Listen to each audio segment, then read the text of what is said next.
एक बार की बात है, गौतम बुद्ध अपने शिष्यों को जिंदगी से जुड़ी अच्छी बुरी चीजों का ज्ञान दे रहे थे। सभी शिष्य उनकी बातों को बहुत ध्यान से सुन रहे थे।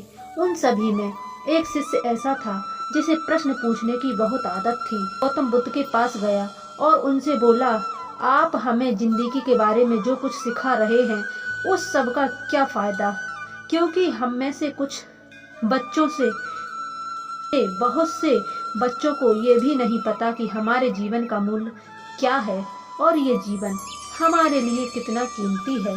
पहले आप हमें ये बताइए कि इस जीवन का मूल्य क्या है। अपने शिष्य की बात सुनकर गौतम बुद्ध अपने कक्ष में गए और एक चमकता हुआ पत्थर का टुकड़ा लेकर आए। वो टुकड़ा उन्होंने अपने शिष्य को दिया और बोले, मैं तुम्हें इस जीवन का मूल्य तब बताऊंगा जब तुम इस पत्थर का सही मूल्य पता लगाकर आओगे। साथ ही ये ध्यान रखना कि तुम्हें ये पत्थर का टुकड़ा किसी को बेचना नहीं है। गौतम बुद्ध की बात मानकर वो शिष्य बाजार की तरफ चला गया। बाजार में सबसे पहले उसकी नजर एक फल बेचने वाले पर पड़ी और उसने वो पत्थर उस फल वाले को दिखाया और बोला, इस पत्थर के बदले आप मुझे कितने फल दे सकते हो। फल वाला बोला, ये पत्थर कुछ खास तो नहीं है, लेकिन फिर भी इसके बदले में तुम्हें 10 केले दे सकता हूँ। वो शिष्य उस पत्थर को लेकर आगे चला गया। फिर उसे एक सब्जी वाला मिला। शिष्य ने उस सब्जी वाले से उस पत्थर की कीमत पूछी।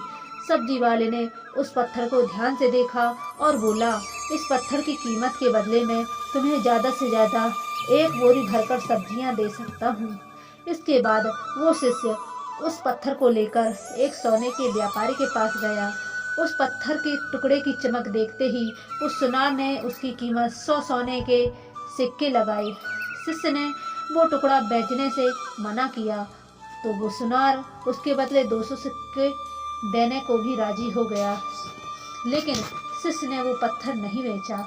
इसके बाद वो शिष्य एक हीरे के व्यापारी के पास गया और उनके सामने उसने वो पत्थर के टुकड़े को रख दिया।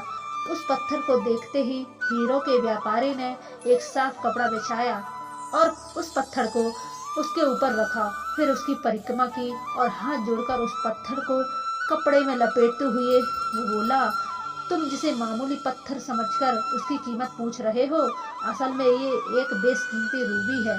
इसका ऐसा रूबी हर किसी को नहीं मिलता। मैं अगर अपना सब कुछ बेच दूं तो भी इसकी कीमत नहीं चुका सकता।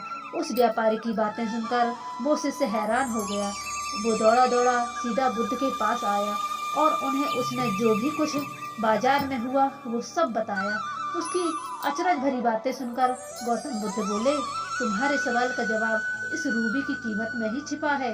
हमारा जीवन भी एक रूबी है, रूबी की तरह ये भी बेशकीमती है, लेकिन हम इस बात को हमेशा नज़रअंदाज करते हैं और अपने जीवन का मूल्य नहीं समझते। हम दूसरों को देखकर और उनके जैसा जीवन जीने की कोशिश में अपने जीवन की कीमत को कम कर देते हैं।